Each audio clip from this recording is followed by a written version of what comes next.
Hi అండి అందరికీ. అందరూ ఎలా ఉన్నారు? Welcome back to my channel Gaanvi Thoughts. ఇంకో కొత్త వీడియోతో మీ ముందుకొచ్చేసాను. నార్మల్‌గా చార్మినార్ అంటే ఎవరికైనా ఏం గుర్తొస్తుందండి? షాపింగ్ అని, స్ట్రీట్ ఫుడ్ అంతే. కానీ నేను మన వీడియోలో అసలు చార్మినార్ ఎందుకు కట్టారు? ఎవరికి గుర్తుగా కట్టారు? అక్కడ భాగ్యలక్ష్మి అమ్మవారి టెంపుల్ ఎందుకుంది? ఇలాంటి ఇంట్రెస్టింగ్ విషయాలన్నీ ఈ వీడియోలో మీతో షేర్ చేసుకుంటాను. కాబట్టి వీడియో ఎక్కడ స్కిప్ చేయకుండా చివరి వరకు చూడండి. అయితే చార్మినార్ని 1591లో గోల్కొండ నుంచి హైదరాబాద్కు రాజధానిని మార్చిన తర్వాత ఈ అద్భుతమైన కట్టడాన్ని సుల్తాన్ నిర్మించారంటండి. నిర్మించడానికి కారణం ఏంటంటే నగరంలో ప్లేగు మహమ్మారి అనే ఒక వైరస్ వచ్చిందంటండి. అది అంతం చేయమని ప్రార్థించిన తర్వాత ఆ ప్రదేశంలో మసీదు నిర్మించాలనే ప్రమాణం వేరకు ఇది కట్టారంట. ఇది ఇండోనేషియా శైలిలో సున్నపు రాయి మరియు గ్రానైట్తో నిర్మించారు. చూసారా ఎంత అద్భుతంగా ఉందో? 4 వైపుల భారీ తోరణాలతో పై అంతస్తులో మసీదు ఉంటుందండి. యాక్చువల్గా మేము చార్మినార్ పైకి వెళ్దామని చూసామండి, కానీ మేము వెళ్ళిన టైంకి అది క్లోజ్ అయిపోయింది. ఒకవేళ మీరు రావాలనుకుంటే మాత్రం ఎర్లీగా రావడానికి ట్రై చేయండి. మేము ఈవినింగ్ టైంలో వెళ్ళాము, మీరు కాస్త ఎర్లీగా రావడానికి ట్రై చేయండి. ఈ చార్మినార్ మనకి 48.7 మీటర్ ఎత్తుగల కట్టడం. ఈ కట్టడం 4 స్తంభాలను కలిగి ఇస్లాం యొక్క మొదటి 4 ఖలీఫాకు ప్రతీకగా నిలుస్తుందంటండి. చాలా మంచి హిస్టరీ ఉందండి చార్మినార్కి. అసలు నార్మల్గా ఎప్పుడు చార్మినార్ అంటే నా మైండ్లో కూడా ఇదివరకు షాపింగ్ ఇది తప్ప నాకు ఇంకా వేరేది ఏం వచ్చేది కాదు. ఒకసారి నేను చార్మినార్కి వెళ్ళిన తర్వాత పర్టికులర్గా ఈ వీడియో అప్లోడ్ చేయాలని చెప్పి చార్మినార్ అసలు ఏంటి, ఎందుకు కట్టారని చెప్పి ఇంట్రెస్టింగ్ విషయాలు మొత్తం తెలుసుకుంటే చాలా మంచిగా అనిపించిందండి. చార్మినార్లో మరో ఇంట్రెస్టింగ్ ప్లేస్ ఏంటంటే ఈ భాగ్యలక్ష్మి అమ్మవారి టెంపుల్ అండి. ఈ టెంపుల్ మనకి సౌత్ ఈస్ట్లో ఉంటుంది. నివేదికల ప్రకారం అంట 1960లో ఒక శాశ్వత నిర్మాణం నిర్ణయించబడిందంటండి. 1979లో జరిగిన ఒక సంఘటన తర్వాత దానిని విస్తరించారంట. మీరు కూడా ఆ భాగ్యలక్ష్మి తల్లిని దర్శించుకోండి. ఎప్పుడైనా చార్మినార్ వస్తే ఓన్లీ షాపింగ్ మాత్రమే కాదండి, ఒక్కసారి అమ్మవారి దగ్గరికి వెళ్ళి దర్శనం చేసుకోండి. చాలా మంచిగా అనిపిస్తుంది. చార్మినార్ అంటే హైదరాబాద్కు ఒక ఎమోషన్. చార్మినార్కి వచ్చాక మరో ఇంట్రెస్టింగ్ ప్లేస్ ఏంటంటే మక్కా మసీద్. ఈ మక్కా మసీద్ని 1614లో నిర్మించారంటండి. మనం లోపలికి ఎంటర్ అయిన తర్వాత లెఫ్ట్ సైడ్లో మన బ్యాగ్స్ కానీ ఏమైనా లగేజ్ తీసుకొస్తే ఆ లగేజ్ కానీ ఆ బ్యాగ్స్ కానీ అక్కడ పెట్టేసేయాలండి. లోపలికి నాట్ అలౌడ్, మనం ఏది తీసుకెళ్ళడానికి నాట్ అలౌడ్. లోపలికి బ్యాగ్స్ కలెక్ట్ చేసుకొని మనకు టోకెన్ ఇస్తున్నారండి, 20 రూపీస్ ఛార్జ్ చేస్తున్నారు. అయితే ఈ లాక్ రూమ్ పక్కనే మనకి ఫుట్వేర్ ఇప్పడానికి ఆప్షన్ ఉంటుంది. అక్కడే ఇప్పండి మీరు ఫుట్వేర్ ఒకవేళ వెళ్తే మాత్రం, ఎందుకంటే లోపలికి వెళ్ళిన తర్వాత మళ్ళీ మనకి ఎక్స్ట్రా అమౌంట్ ఛార్జ్ చేస్తున్నారు ఫుట్వేర్ కోసం అని చెప్పి.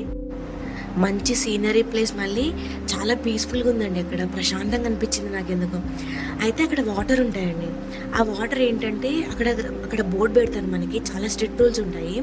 ఆ వాటర్లో మనం ఫుడ్ ఇష్టం వచ్చినట్టు వేయడం కానీ, అసలు ఫుడ్ వేయకూడదు, కాళ్ళతో ఇష్టం వచ్చినట్టు ఆడుకోవడం కానీ ఇట్లా చేయకుండా మీరు ఎంతసేపైనా కూర్చోవచ్చు, నో ప్రాబ్లం.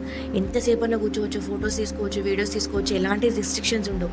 కానీ అక్కడ కాళ్ళు పెట్టి ఇష్టం వచ్చినట్టు వాటర్ని పిచ్చిగా చేసి ఇట్లా మాత్రం చేయకూడదు. కానీ చాలా పెద్ద పెద్ద రాళ్ళతో కట్టారండి ఇది. ఇందులో 75 అడుగుల ఎత్తైన పైకప్పు, 5 బహిరంగ తోరణాలు మరియు 2 మినార్లు ఉన్నాయి. ప్రీవియస్ వీడియోస్ కనుక మీరు ఫాలో అయ్యి ఉంటే మీకు తెలిసేది. నేను చాలా వీడియోస్లో చెప్పాను మా పాపకు వాటర్ అంటే చాలా ఇష్టం అని చెప్పి. అక్కడ అంత వాటర్ చూసేసరికి పాపం దానికి వెళ్ళి ఆడుకోవాలి, వాటర్లో దిగాలన్న ఫీలింగ్ చాలా ఉండే. కానీ మనం ఆ వాటర్ ఏంటంటే చాలా పవిత్రంగా చూస్తున్నారండి అక్కడ వాళ్ళ వాటర్ని. పిల్లలు కాలు పెట్టినా కూడా అది తప్పైపోతుంది కదా, సో దాన్ని దింపకుండా మేము అదేమో అసలు మా చేతిలో ఉండట్లేదు. ఇంకా సరే ఇంతగానం దూరం వచ్చాం కదా, పాపం దాని ఇంట్రెస్ట్ ఎందుకు కాదనాలని చెప్పేసి ఇట్లా మేమే మా మోల్లో కూర్చోబెట్టుకొని ఆ చేతులతో కాసేపు అట్లా ఆడిపించాము. పైన పీజియన్స్ కూడా ప్లెంటీ ఆఫ్ పీజియన్స్ ఉన్నాయండి. కానీ ఆ పీజియన్స్కి కూడా ఫుడ్ ఏం వేయట్లేదండి. నార్మల్గా విజిటర్స్ వస్తారు కదా, వాళ్ళ కూడా ఫుడ్ అట్లా ఏం వేయనియట్లేదండి. అయితే నేను ఒక 8 years బ్యాక్ వచ్చానండి, కానీ ఇంత స్ట్రిక్ట్ రూల్స్ అప్పుడు ఏం లేవు.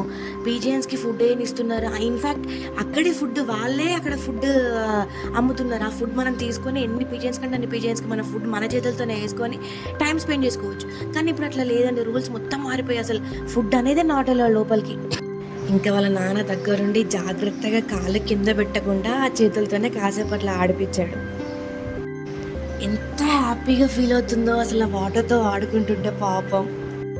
రాదంట. ఆ ప్లేస్ నుంచి ఇంక రాదంట. ఇంకా ఆడుకుంటదంట. ఇంకా ఆడుకుంటదంట. నేను ఈ వీడియోలో చూపిస్తున్నా చూసారా 4 పిల్లర్స్? ఆ 4 పిల్లర్స్ ఒకటే ప్లేస్‌లో నిలబడితే ఆ 4 ఒకేసారి కనిపిస్తాయండి. మీరు ఒకవేళ ఎప్పుడైనా ఎళ్లారనుకోండి ఒక్కసారి క్యాప్చర్ చేయండి. ఇంకా యథావిధిగా చార్మినార్ షాపింగ్ స్టార్ట్ అయిపోయింది. నా ప్రీవియస్ వీడియోస్ కనుక మీరు కరెక్ట్‌గా చూసి ఉంటే మీకు అర్థమై ఉంటుంది.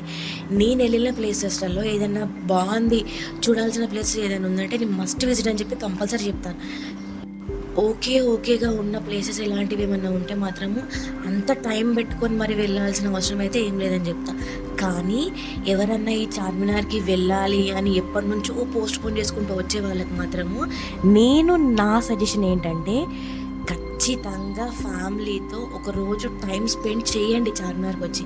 అంత మంచి ప్లేసెస్ ఉన్నాయి. షాపింగ్ అంటే షాపింగ్, ఫుడ్ అంటే ఫుడ్, మంచి హిస్టారికల్ ప్లేస్ అండి చార్మినార్. నిమ్రా కేఫ్‌లో మస్కా బన్ ఇరానీ చాయ్ ఉంటుందండి. అబ్బా! చార్మినార్‌కొచ్చిన మాక్సిమం ఒక 80% మంది ఖచ్చితంగా ట్రై చేస్తారు. బిర్యానీ లవర్స్ కోసం మాత్రం షాదాబ్ లేదా నయాబ్ హోటల్ అండి. డెజర్ట్ లవర్స్ కోసం మల్బరీ మలాయ్. కబాబ్ ఫ్యాన్స్ కోసం అల్ అక్బర్. లస్సీ తాగాలనుకునే వాళ్ళకి మత్వాలే దూద్. ఇలా చాలా ఫుడ్ ఐటమ్స్ అవైలబుల్ ఉంటాయండి. ఇది నేను పర్టికులర్‌గా టేస్ట్ చేసి చెప్తున్న ప్లేసెస్ మాత్రమే. కీమా సమోసా కూడా చాలా బావుంటుందండి. అది కూడా ట్రై చేయండి.